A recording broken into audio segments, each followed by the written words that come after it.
আসসালামু আলাইকুম রহমতুল্লাহি ওবরাকাতুহ। আমি এখন আপনাদের সঙ্গে শেয়ার করব রসুলুল্লাহ সাল্লাল্লাহু আলাইহি সাল্লামের পূর্ণাঙ্গ জীবনী পর্ব 10। আরবের নেতা ও শাসকগণ। আমরা ইতোপূর্বে কাহতানি আর আদনানি আরবের কবিলাগুলোর হিজরতের কথা উল্লেখ করেছি। আমরা আরও বলে এসেছি যে তারা গোটা আরবকে তাদের মাঝে ভাগ করে নিয়েছিল। এই সফল কবিলার যারা হীরার কাছাকাছি এলাকায় বসবাস করত তারা হীরার আরব শাসকের অধীন ছিল, আর তাদের মধ্য থেকে যারা সিরিয়ার কাছাকাছি ছিল তারা গাসসানি শাসকদের অধীন ছিল। তবে এই পরাধীনতা ছিল নামে মাত্র, বাস্তবে এই পরাধীনতার কোনো অস্তিত্ব ছিল না। আর তাদের বিপরীতে জাজিরাতুল আরবের মরু বিয়াবানের নিচের বালু, উপরের সূর্য আর প্রকৃতির সঙ্গে লড়াই করে বেঁচে থাকত যে সকল যাযাবর মানুষ, তারা ছিল পুরোপুরি স্বাধীন আর আজাদ ইনসান। উল্লিখিত গোত্রসমূহ ছাড়া আরও যে সকল গোত্র দেশের অভ্যন্তরে বসবাস করত তাদের সম্পর্কেও কিছুটা আলোচনার প্রয়োজন রয়েছে। সকল দিক দিয়েই এসব গোত্র স্বাধীন ছিল। এদের মধ্যে দলপতি ব্যবস্থা চালু ছিল। গোত্রে জনসাধারণ নিজেরাই তাদের দলপতি নির্বাচিত করত। তারা নিজ গোত্রকে একটি ছোট রাষ্ট্র এবং গোত্রপতিকে রাষ্ট্রপ্রধানের মর্যাদা প্রদান করত। গোত্রীয় রাষ্ট্রের অস্তিত্ব, স্থিতিশীলতা ও অখণ্ডতা, সার্বভৌমত্ব, গোত্রটির জনগণের নিরাপত্তা, বহিঃশত্রুর আক্রমণ প্রতিহত করা ইত্যাদি সব ব্যাপারেই গোত্রীয় সম্মিলিতভাবে কাজ করত। যে কোনো গোত্র সম্পূর্ণ স্বাধীনভাবে যুদ্ধ ঘোষণা, যুদ্ধ পরিচালনা কিংবা সন্ধি চুক্তি সম্পাদন করতে পারত। যুদ্ধ কিংবা শান্তি যে কোনো অবস্থাতেই গোত্রের লোকজনকে গোত্রপতির নির্দেশ মেনে চলতে হতো। কোনো অবস্থাতেই তার বিরুদ্ধাচরণ করা চলত না। এমনকি কোনো দলপতির অবস্থায় এমনটিও হতো যে যদি তিনি রাগান্বিত হতেন তাহলে তৎক্ষণাৎ সহস্রাধিক তলোয়ার কোষমুক্ত হয়ে যেত।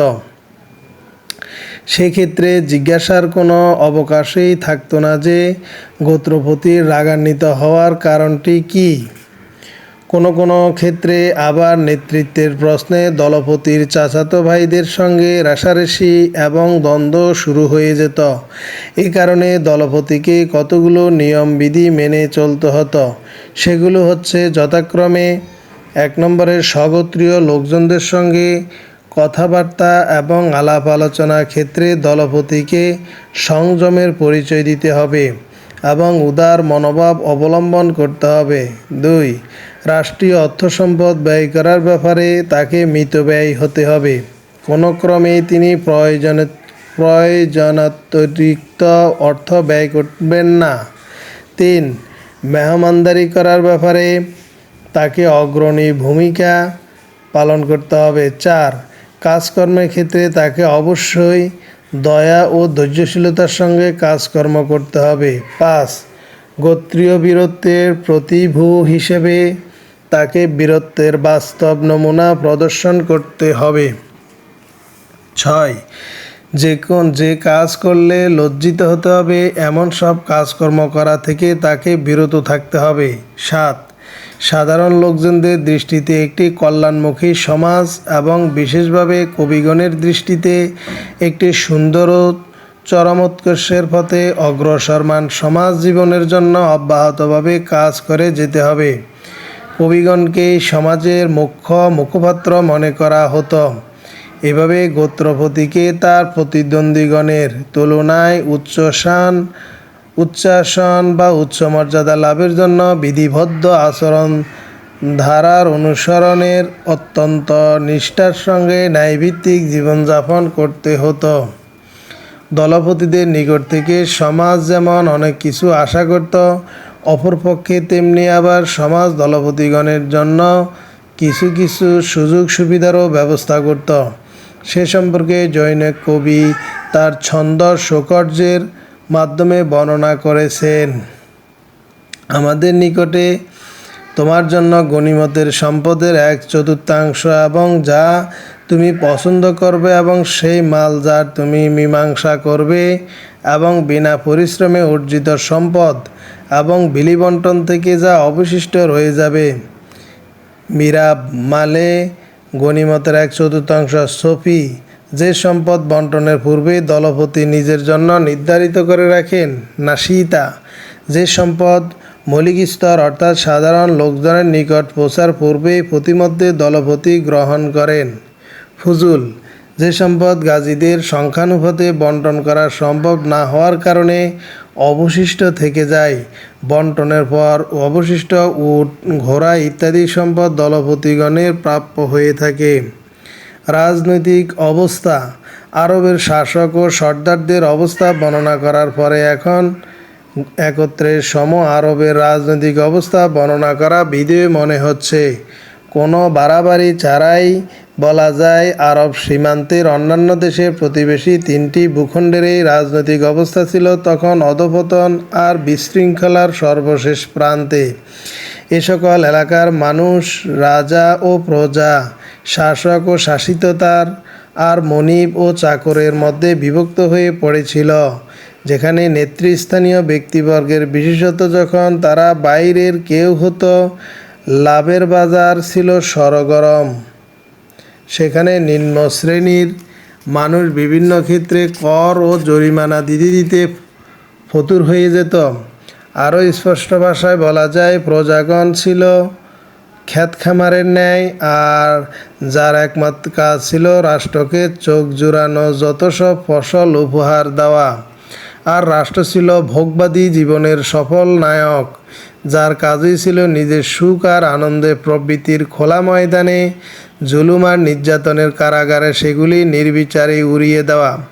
সাধারণ মানুষ জাহিলিয়াতের ঘনঘোর অন্ধকারে জীবনের প্রতিটি পদে পদে গলা ধাক্কা খেয়ে ফিরছিল।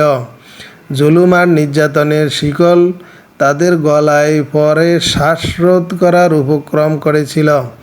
অত্যাচারের কালো মেঘ চতুর্দিক থেকে অক্টোপাসের ন্যায় তাদেরকে ঘিরে ধরেছিল, কিন্তু তারা এত সব অত্যাচারের প্রতি সামান্য একটু বিড়বিড় কিংবা আহ শব্দটুকু করার অনুমতি পেত না। বরং রং বেরঙের লোমহর্ষক এসব শাস্তি তাদেরকে নিঃশব্দে সয়ে যাওয়ার আদেশ দেওয়া হতো। সরকার ও প্রশাসন চরম একঘেয়েমির পাকে আটকে পড়ে বন্ধ হয়ে গিয়েছিল। নিপীড়িত বনি আদমের অধিকার বেমালিক মালের মতো রাস্তার পাশে পড়ে নষ্ট হচ্ছিল। আর এ সকল ভূখণ্ডের পাশে যেসব গোত্র বসবাস করত তারা জীবনের সবচেয়ে বড় দোদুল্যমানায় ভুগছিল। স্বার্থ আর প্রবৃত্তির জোয়ার কখনো তাদেরকে এ কূলে ঠেলে দিত, আবার কখনো অন্য কিছু প্রাপ্তির আশায় তারা ও কূলে ছুটে যেত। কখনো তারা ইরাকে চলে যেত, আবার জীবনের নাগরদোলা কখনো তাদেরকে নিয়ে সিরিয়ায় হাজির হতো। যে সকল গোত্র আরব ভূখণ্ডের অভ্যন্তরভাগে বসবাস করত তাদের জীবনযাত্রার ক্ষেত্রেও নানাবিধ সমস্যা এবং বিশৃঙ্খল অবস্থা বিরাজ করত। গোত্রে গোত্রে বিবাদ, বিসম্বাদ, বংশ পরম্পরাগত শত্রুতা, ধর্মীয় মতবিরোধ, গোষ্ঠীগত বিদ্বেষ ইত্যাদি নানাবিধ কারণে পরিবেশ উত্তপ্ত। প্রত্যেক গোত্রের লোকজন সর্বাবস্থায় নিজ নিজ গোত্রের পক্ষে থাকত। তা সত্যের উপর বা বাতিলের উপর যাই হোক না কেন, প্রতিষ্ঠিত হোক, তা যাচাই বাছাইয়ের কোনো প্রশ্নই থাকতো না। যেমনটি তাদের মুখপত্রে বলা হয়েছে, আমিও তো গাজিয়া গোত্রের একজন, যদি সে ভ্রান্ত পথে চলে তবে আমিও ভ্রান্ত পথে চলব, এবং যদি সে সঠিক পথে চলে তবে আমিও সঠিক পথে পরিচালিত হব।